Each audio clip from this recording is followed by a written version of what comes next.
Hello and warm welcome to everyone. DSSB previous year question paper solve series की आज है 5th class. आज हम सोल्व करेंगे DSSB 2021 TGT कंप्यूटर साइंस के जनरल इंग्लिश का पेपर। जो भी चैनल पे नया है चैनल को सब्सक्राइब कर दें और अगर आपको वीडियो पसंद आए तो वीडियो को लाइक करें। तो आज की क्लास हम स्टार्ट करते हैं। हमारा फर्स्ट क्वेश्चन है Find the part of the given sentence that has an error in it. If there is no error, choose no error.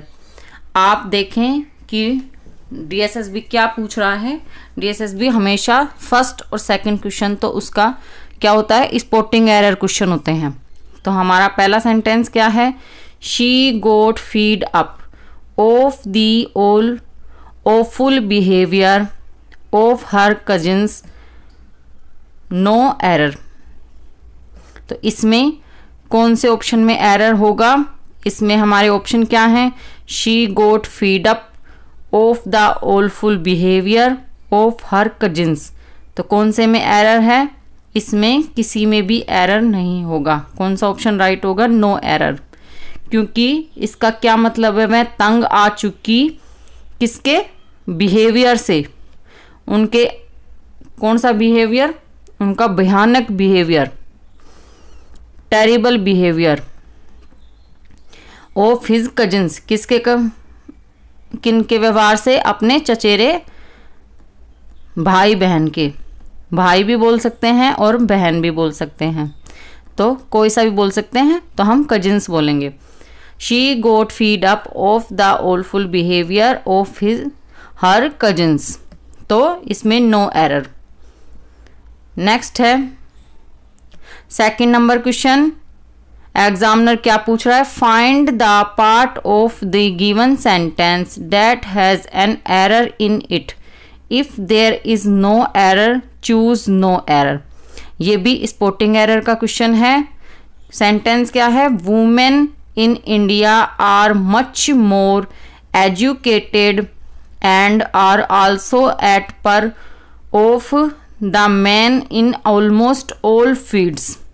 तो इसमें कौन से ऑप्शन में एरर होगा? हमारे ऑप्शंस हैं, women in India are much more educated and are also at par of the men in almost all fields। तो इसमें कौन से ऑप्शन में एरर होगा? इसमें एरर हमें मिलेगा eight par of. Eight par of नहीं होता, जबकि ये होता है एट पर विद कंपैरिजन हो रहा है किसका? वुमेन का कंपैरिजन हो रहा है मैन से, कि मैन क्या है, हमारे इंडिया की जो वुमेन है ना, वो इतनी एजुकेटेड है जितने मैन हैं। ऑलमोस्ट हर फील्ड में भी हैं वो, हर फील्ड में जिसमें आदमी काम कर रहा है, मैन काम कर रहा है, उसमें हमारी क्या करती है, औरतें भी, हमारी वुमेन्स भी कर रही हैं सेम वर्क। तो ये कंपैरिजन हो रहा है। और जब कंपैरिजन होता है तो हम ऑफ नहीं लगाते, जबकि विद लगाते हैं। क्या लगाते हैं? इसमें हम ऑफ की जगह विद यूज़ करते हैं। तो एरर कौन से ऑप्शन है? ऑप्शन सेकंड में, educated are also at par of. Of की जगह हम विद यूज़ करेंगे। तो हमारे सेकेंड ऑप्शन में एरर है। नेक्स्ट है थर्ड नंबर क्वेश्चन। एग्जामिनर ने क्या पूछा, select the most appropriate option to substitute the underlined segment in this given sentence. If no substitution is required, select no improvement. तो इसमें क्या है sentence, isn't it time when you focus on your studies. तो इसमें हमारे option क्या है कि हमें क्या करना है, व्हेन की जगह डेट यूज करना है, या देन करना है, या विच करना है। यस, ये व्हेन हमारा राइट है, तो क्या करना है? उसमें लास्ट ऑप्शन हमारा नो इम्प्रूवमेंट होगा। तो इसमें हमें देखते हैं कि इजंट इट टाइम, व्हेन नहीं होता, इसमें क्या आएगा, डेट। डेट किस लिए आया? क्योंकि ये फोकस स्पेशल एक व्यक्ति के स्टडी पर, किसी भी स्पेसिफिक पर्सन जब स्पेसिफिक पर्सन पे फोकस हो तो उसके लिए क्या यूज़ करते हैं, डैट। और व्हेन क्या होता है, जब व्हेन यूज़ होगा जब स्पेसिफिक नहीं होगा, जब फिक्स नहीं होगा तो हम व्हेन यूज़ करेंगे। तो इस सेंटेंस में हम व्हेन ना यूज़ करके हमें डैट यूज़ करना है। डैट किसकी स्टडी पे, योर स्टडी पे फोकस, तो व्हेन की जगह that. Isn't it time that you focus on your studies, तो हमारे फर्स्ट ऑप्शन में एरर है। नेक्स्ट क्या है, 4th नंबर क्वेश्चन। एग्जामिनर ने क्या पूछा, select the most appropriate option to substitute the underlined segment in the given sentence. If no substitution is required select no improvement. आप ये क्वेश्चन पेपर सोल्व सीरीज की ने अगर आपने फुल देख ली, पूरी देख ली, तो आपको ये 100% पता चल जाएगा कि एग्जामिनर कौन से सेगमेंट से क्वेश्चंस कर रहे हैं। तो आपको उन्हीं पे फोकस करना है, मेरे वीडियो देखने हैं, मैं इन्हीं टॉपिक्स पे वीडियो बना रही हूँ, आपको ये पूरे वीडियोस देखने हैं। हमारा 4th नंबर क्या है, सेंटेंस क्या है, the profession you choose depends on upon your interest field. तो इसमें ऑप्शन क्या है, field of interest, interest area, field of interesting, no improvement. तो कौन सा ऑप्शन हमें चूज करना है, द प्रोफेशन यू चूज, कि कौन सा, जो भी व्यवसाय आपने चूज किया है, डिपेंड किस पे डिपेंड है, upon your interest field. Field की जगह हमें क्या यूज करना है, एरिया। हमें एरिया यूज करना है। एरिया क्यों यूज करना है हमें, कि वो उसके क्षेत्र की बात कर रहा है।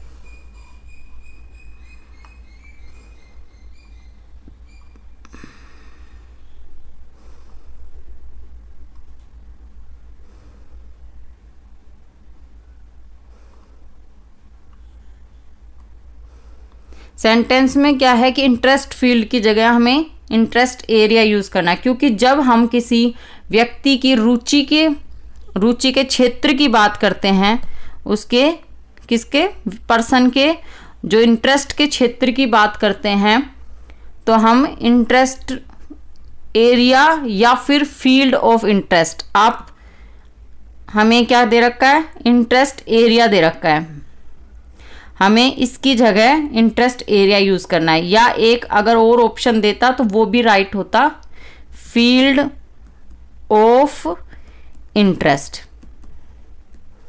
इन दोनों में देते तो दोनों में से अगर ये ऑप्शन दे रखा है आपको इंटरेस्ट एरिया, तो ये भी करेक्ट है, और अगर फील्ड ऑफ इंटरेस्ट देते तो ये भी करेक्ट होता। तो हमारा सेकंड ऑप्शन राइट है। नेक्स्ट है 5th नंबर क्वेश्चन। एग्जामिनर ने पूछा, a sentence has been given with a blank to be filled with an appropriate word, choose the correct alternative. हमारा सेंटेंस क्या है, in spite of the great efforts she failed to dash her exam. Option है move, create, pass या make. In spite का मतलब क्या होता है, सबसे पहले तो हम ये देखते हैं, हमें फिर आगे पता चलेगा कि हमें कौन सा ऑप्शन करेक्ट करना है। इंस्पाइट के बावजूद,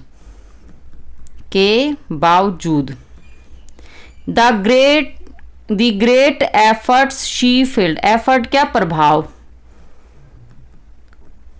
शी फेल्ड टू किसमें, हर एग्जाम, एग्जाम में क्या होने से वो फेल्ड हो गई। मूव मतलब, इसका मतलब तो क्या है, भागना, तो ये तो हमारा रॉन्ग होगा। क्रिएट मतलब बनाना, ये नहीं बनता।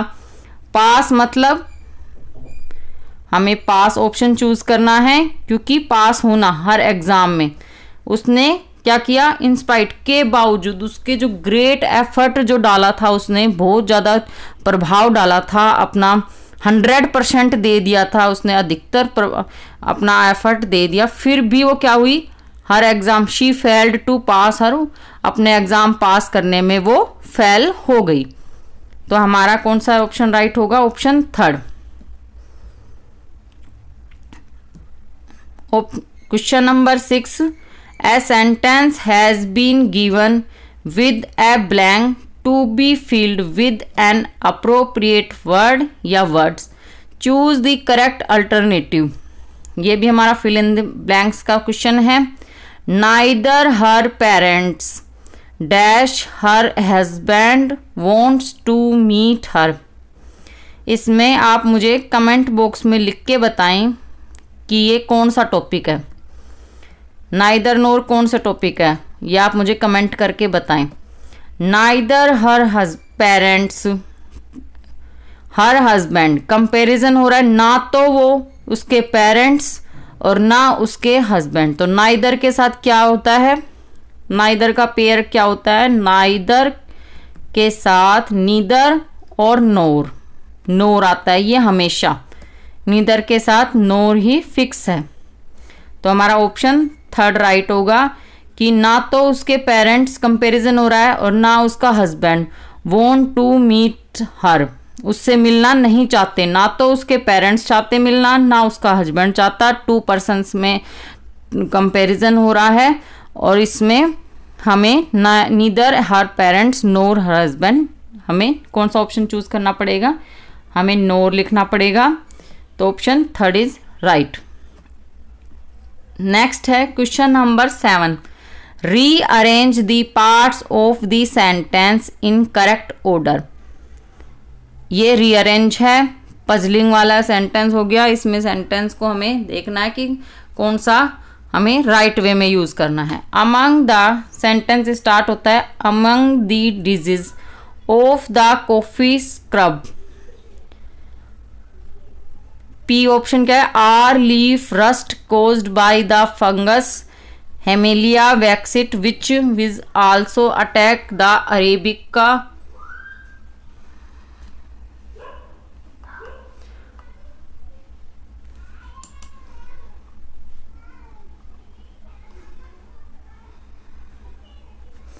तो मैं आपको पूरा सेंटेंस ना बता के मैं आपको ये बताती हूँ कि कैसे किस ऑर्डर में यूज आएगा। सबसे पहले तो हमें कौन सा है ये देख लें कि हमें ऑप्शन 1 करेक्ट है। आर क्यू, ऑर्डर क्या है? R Q P S. Does कहाँ से? Among the diseases of the coffee shrub. Does considerable damage in the plantation of arabica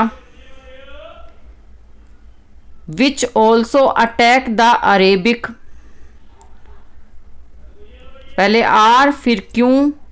are leaf rust caused by the fungus Hemileia वैक्सिटिस which P option and sand and the coffee berry disease caused by the fungus Colletotrichum coffeanum. तो हमारा are Q P S ये order right होगा। तो option 1 is correct. Next है 8 number का question, rearrange the parts of the sentence in the correct order. ये भी हमें अरेंज करना है। Women who often spoke about the power of womanhood and the need for female solidarity. Female readers like the Wonder Woman series because it presented as strong and confident. तो इसका भी कौन सा ऑर्डर राइट होगा? इसमें हमें order होगा are S P और क्यू।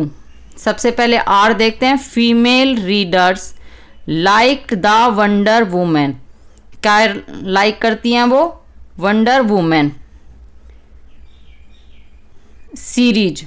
ये जो वंडर वुमेन क्या होती है ना, जो वुमेन्स होती हैं हम दिखाते हैं एकदम सोल्जर होती हैं, एकदम पावरफुल हीरो टाइप की, हीरोइन टाइप का रोल करती है ना, वो सीरीज वो फीमेल पसंद करती है। फीमेल रीडर पढ़ने वाली जो फीमेल्स होती हैं, औरतें होती हैं जो बुक्स पढ़ती हैं, वो इस टाइप की सीरीज को पसंद करती हैं। Because it is presented A strong and confident.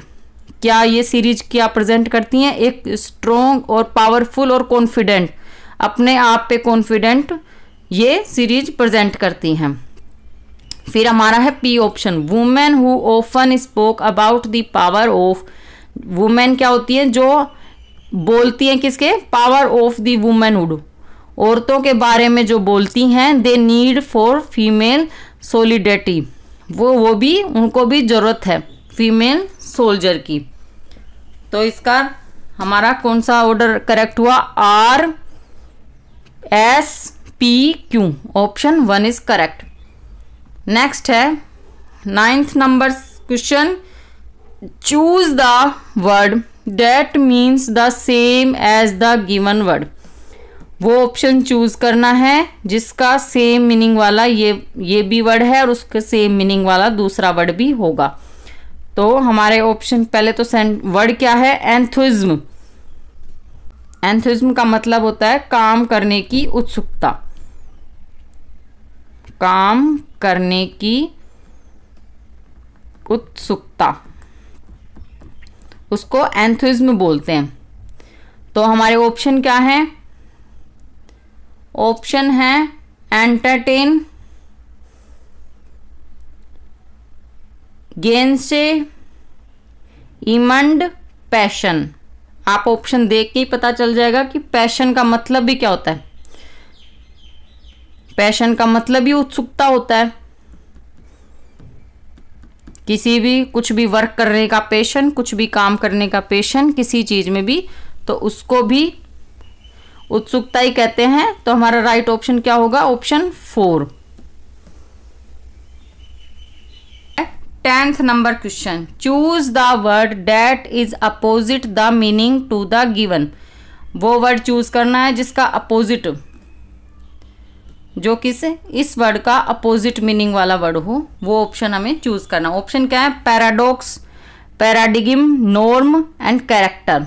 तो इसका क्या होगा ऑप्शन करेक्ट? इसका ऑप्शन होगा नॉर्म, ऑप्शन 3rd।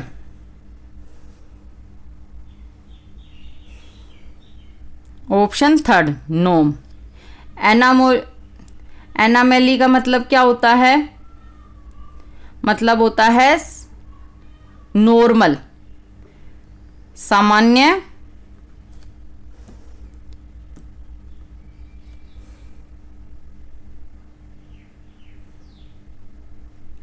जो सामान्य या फिर नॉर्मल से अलग हो,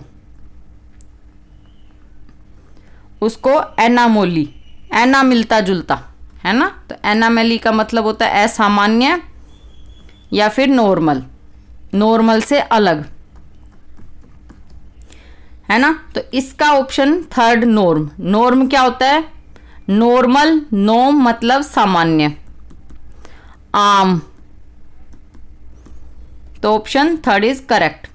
नेक्स्ट है 11th नंबर क्वेश्चन, एग्जामिनर ने पूछा इन द गिवन क्वेश्चन, उसने क्वेश्चन दिया 4 वर्ड्स दिए, are given out of which 1 word is correctly spelled. ये है करेक्ट स्पेलिंग वाला क्वेश्चन। तो क्वेश्चन क्या है? Choose the correctly spelled word, जो करेक्ट में लिखा हुआ वो स्पेलिंग हमें करेक्ट करनी है। तो हमें कौन सी स्पेलिंग है? ये है वर्ड है रेस्पॉन्सिव। तो रेस्पॉन्सिव का मतलब जिम्मेदारी होता है, और करेक्ट कौन सा ऑप्शन राइट होगा? Option 2 responsive.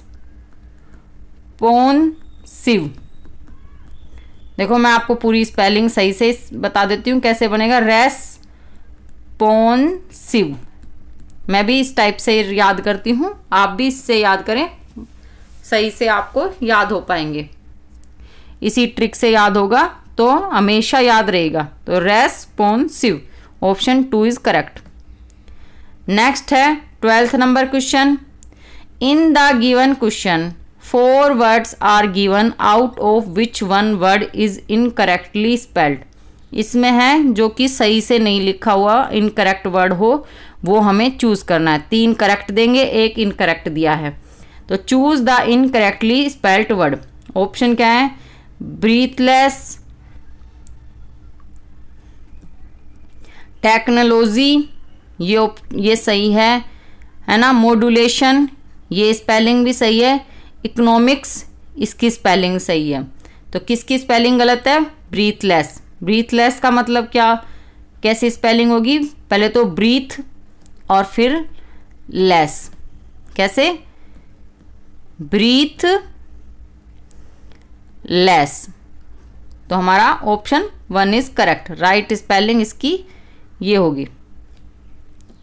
नेक्स्ट है 30 number question. In the following question out of the given 4 alternatives select the alternative which best expresses the meaning of the idiom या फ्रेजेस। जो भी स्टूडेंट्स ये सीरीज देख रहे हैं वो क्या एक लेवल अप है, वो 1 लेवल हर किसी से जो नॉर्मल स्टडी कर रहा है, जो सिर्फ अभी बुक्स रीडिंग ही कर रहा है, उनसे वो 1 लेवल अप है। उनको पता है कि एग्जामिनर क्या पूछ रहा है। तो आपको ये क्वेश्चन पूरे देखने हैं। हर वीडियो जो भी मैं डालती हूँ वो वीडियो आपको पूरे देखने हैं। ये आपके 100% बेनिफिट होंगे। तो क्या है, इडम दे रखी है। इडम का मतलब बताना है। To break the ice. To break the ice मतलब आइस का क्या होता है? ठहराव होता है, बर्फ होता है, जमाव होता है। तो जमाव को तोड़ना, टू ब्रेक द आइस। इसमें क्या है? टू अनफ्रीज समथिंग, कुछ अनफ्रीज है उसको अनफ्रीज करना। टू मेक एन एंड, किसी चीज का एंड करना। द लास्ट ऑप्शन चूज करना। To overcome reserve. देखो किसी से भी इसका राइट ऑप्शन कौन सा करेक्ट होगा? इसका राइट ऑप्शन करेक्ट होगा option number 4, to overcome reserve. किसी से जब हम असामान्य होते हैं ना, हिचकिचाहट होती है, तो उसको कम करना, तोड़ना। किसी से हम नहीं बोल पाते, हिचकिचाते हैं, कहीं जाते हैं, तो किसी भी चीज़ में जो हमने एक स्टेप अप नहीं की है ना, तो उसको क्या कहते हैं? हमने क्या करा? हमने एक कदम आगे बढ़ाया, टू ब्रेक द आइस, और उस हिचकिचाहट को हमने दूर कर दिया। तो ऑप्शन 4 करेक्ट होगा। टू ब्रेक द आइस का मतलब टू ओवरकम रिजर्व। नेक्स्ट है 14 number question. In the following question out of the given 4 alternative select the alternative which best expresses the meaning of idiom या phrases. ये भी idiom है, इसका भी मतलब बताना है। To keep up one's heel. Keep up one's heel का मतलब to die suddenly, to enjoy one self, to restrain someone, to win a competition. तो इसका क्या है? इसका मतलब होगा टू इंजॉय वन सेल्फ। कैसे? To keep up one's heel. One's heel मतलब एक कदम पर ही खड़े होना, एक पाँव पे मतलब खुद पे, और खुद के बारे में सोचा तो खुद के बारे में उसने क्या किया? टू इंजॉय वन सेल्फ, कि अकेले ही वो इंजॉय करने लगा। तो कीप अप वंस हील का मतलब to enjoy oneself. Option 2 is correct. Next है आज का last question. Choose the word that can substitute the given sentence. General English paper में आपको पता होगा, अगर नहीं पता तो हर सेगमेंट से 20 क्वेश्चन आते हैं, और जनरल इंग्लिश से 20 नंबर क्वेश्चन आते हैं, मार्क्स भी 20 और क्वेश्चंस भी 20। तो मैं आपको क्या कराती हूँ? मैं आपको 15 क्वेश्चंस कराती हूँ जो ग्रामेटिकल होते हैं, और क्या आते हैं? 5 क्वेश्चंस आते हैं, पैसेज होता है, फ्रेजेज नहीं, पैसेज, सॉरी, 1 पैसेज होता है, उससे 5 क्वेश्चन आते हैं। तो मैं आपको ये नहीं कराती। अगर आपको पैसेज भी करने हैं, क्या पता मैडम पैसेज भी रिपीट हो जाए, तो आप मुझे कमेंट बॉक्स में लिख दें। नेक्स्ट वीडियो से मैं साथ में पैसेज भी कराने लग जाऊंगी। तो choose the word that can substitute the given sentence. क्या है? किलिंग ऑफ ए गोड। क्या है? गोड की हत्या करना, किलिंग ऑफ ए गोड। तो इसको क्या बोलते हैं? मैट्रिसाइड, डिसाइड, सोरोसाइड या रिजाइड। तो इसका क्या मतलब होगा? किलिंग ऑफ ए गॉड की हत्या करने को क्या बोलते हैं? डिसाइड। डिसाइड का मतलब देवता की हत्या करना।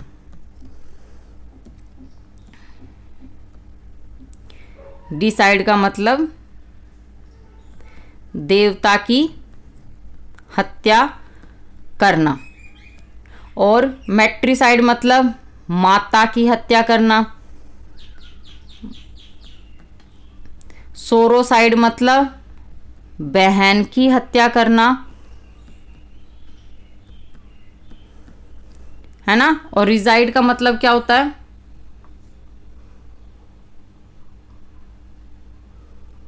रिजाइड का होता है राजा या महाराजा की हत्या। किसकी हत्या? राजा की, किंग की या महाराजा की हत्या।